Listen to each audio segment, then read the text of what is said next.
ညောမင်္ဂလာပါဆိုတော့ဘောချန်နယ်ကနေပြန်လဲကြိုလိုက်ပါတယ်ကျွန်တော်ကိုင်းပြပါတယ်ညီကိုဒီနေ့မှာတော့ဒါပြင်းများလေးအမှတ်ပေးပြန်စပြီပေါ့နော်ဒီပွဲစဉ်တွေကမှာအကောင်းဆုံးတစ်ပွဲပွဲချုပ်သွန်းချက်နဲ့တင်ဆက်ပေးမှာပေါ့နော်ပထမဆုံးဒါပွဲချုပ်သွန်းချက်မပြောခင်ဒီနေ့တက်ဒါမောင်းလို့ကျွန်တော်ညီကိုတွေ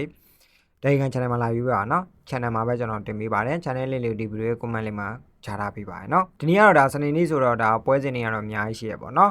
ဒီထဲမှာပြင်းများလေးတွေကပေါ့နော်မြန်မာစံတော်ချိန်9နိုင်ခွဲပေါ့ထိုင်းစံတော်10နိုင်မှာကံမဲ့ Manchester City နဲ့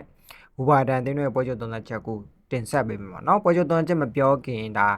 CD အနေနဲ့ကဒီအာဆင်နယ်ကိုအမှတ်ပေါ့เนาะအမှတ်လိုက်မိဖို့ဆိုရင်เนาะဒီနေ့ပွဲကိုတော့ဒါအင်ကွင်းမှာဝါလန်အောင်နိုင်ကန်ထားဖို့လို့လိုတယ်ပေါ့เนาะပြီးတော့ဒါဝါန်တန်းလည်းတန်းစင်းစုံမှာဒါအဆင့်20မှာတန်းစင်းစုံလွတ်မြောက်ဖို့တော်တော်လေးကိုကန်လာတော့တွေ့ရခုနောက်ပိုင်းဝါန်တန်းရဲ့ရလက်ပိုင်းတွေကနည်းနည်းလေးတည်ငြိမ်လာတယ်လို့ပြောလို့ရတယ်ပေါ့เนาะပထမယာဒီစတော့ဒါရလက်ပိုင်းတော်တော်ဆိုးသွားခဲ့တယ်ဒီနောက်ပိုင်းပေါ့เนาะခုနောက်ဆုံးဒါ United နဲ့ပွဲစဉ်ကစပြီးတော့ဒါဝါဒန်နဲ့ပြန်ပြီးတော့ဒါခြေစမ်းပြန်တည်ငြိမ်လာတယ်ပေါ့နော်။ Man City ရဲ့ဒါရက်လက်ပိုင်းပြန်ကြည့်ရမယ်ဆိုရင်လည်းဒါအမှတ်ပေးမှာဆိုရင်တော့ဒါ United တင်အောင်တော့2-0ဆိုတဲ့ရက်လက်နဲ့ရှုံးတာရှိတယ်ပြီး Champions League မှာလည်းဒါ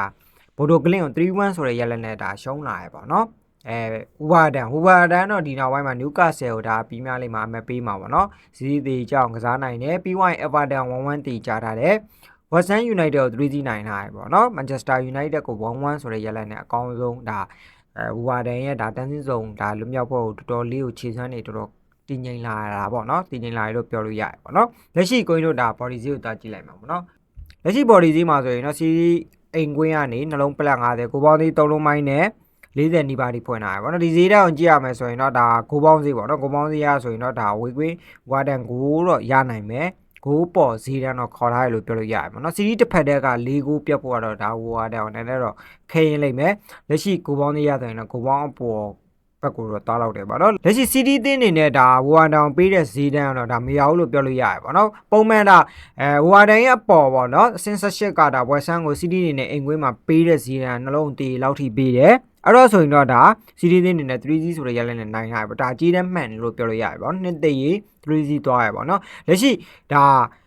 ဝါဒန်ပေါ့နော်အစစ်20ရဝါဒန်ကိုဒါ CD အနေနဲ့ပေးတဲ့ဈေးတန်းနှလုံးပလက်50ကြီးရတော့ကိုင်းမြင်ပေါ့နော်ဒါဈေးတန်းမရောက်ဘူး CD ဒါဝါဒန်ကိုနှလုံးပြတ်ဖို့ခဲရင်မယ်ဈေးတန်းလို့မြင်မိတယ်နှလုံးပလက်50ကဒါ CD နေကျင်ကြတော့ကောင်းတယ်ပေါ့နော်ပုံမှန်ဒါဝက်ဆန်လိုသိမျိုးတော့နှစ်တည်ပေးရင်ဒါပုံမှန်ဒါ18ပေါ့နော်ဝက်ဆန်18ဆိုတာအဆင့်20ရဝါဒန်ကိုလည်းလက်ရှိပေးရမယ့်ဈေးတန်းကနှစ်တည်ထက်တော့နည်းလို့မရဘူးအဲ့ထက်ဒါကြီးများရင်များမများရင်အဲ့ထက်နဲလို့မရဘူးเนาะခုနှစ်ပလက်50 60ဝန်းကျင်ကဒါ CD မနိုင်ဘူးလို့မြင်မိတယ်ကိုရင်ကတော့ဒီနေ့